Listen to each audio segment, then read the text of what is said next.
je vais marquer 2 arbres, un dans chaque variété, et lui il va en choisir un. Donc en fonction de ce qu'il va choisir, ça sera celui avec les feuilles persistantes ou celui avec les feuilles caduques. Et on sait exactement quand il sera planté ou il n'y a pas d'échéance Ah bah il sera planté le 29 une date le 29 novembre.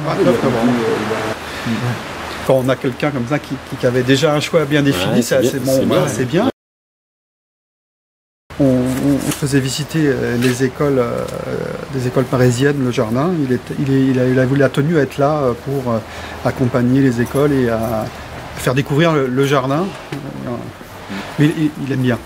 Apparemment, il aime bien s'y promener. En tout cas, c'est quelqu'un qui aime bien les jardins. Donc, on a passé du temps l'année dernière ensemble, justement sur le tricentenaire de Magnolia. Je pense qu'il s'en rappelle bien.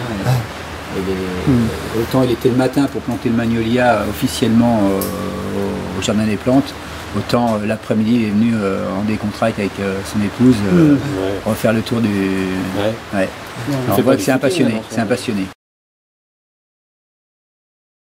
En fait, une école canadienne a offert un érable à sucre, donc l'emblème du drapeau canadien, à M. Barre, et celui-ci a décidé de le planter dans le jardin de Matignon.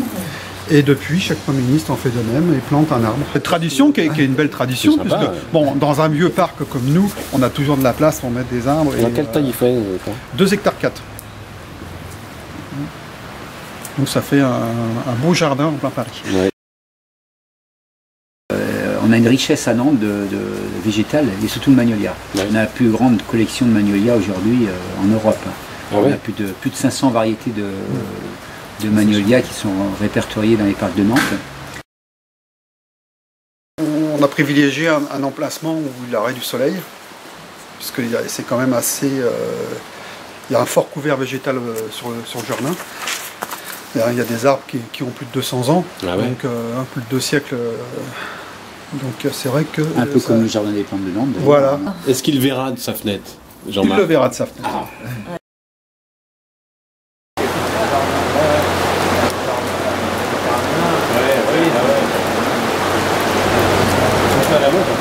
La forme qu'il a, elle est régulière, il est à la hauteur qu'on veut,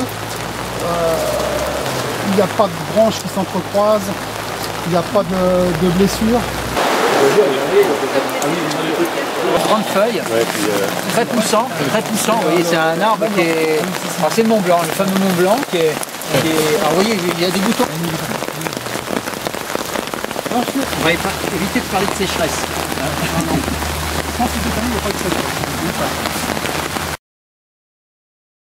En feuillage caduc, le Magnolia Evanescent, donc avec une forme parfaite, on arrondit un bon rapport entre la hauteur et la largeur.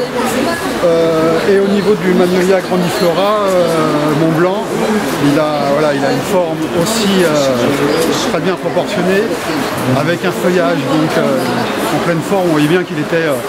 il avait tout ce il avait la nourriture qu'il a fallu, vraiment une belle ossature, un beau feuillage, donc on voit qu'il est en pleine forme. Donc là, le choix il a été vite fait. Donc directement sur celui-ci. Votre coup de cœur, le deuxième? Mais le choix appartient au Premier ministre.